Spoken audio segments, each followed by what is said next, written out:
welcome back to another technical video. Today I'll be going through your question, answering it, and hoping finding that solution that you're looking for. Guys, remember to stay just a little bit crazy just like me and work through to that resolution. Now let's continue on.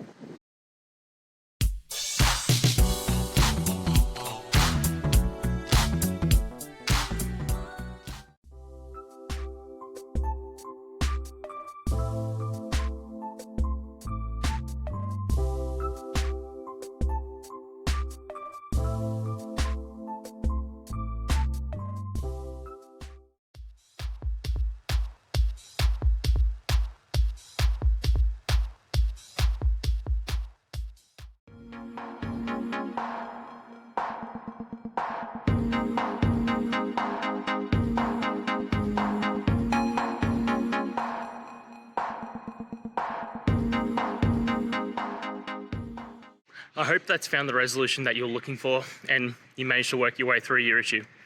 Please, if it did help, hit subscribe. I'd really appreciate it. And until the next technical time you need help, have a good one.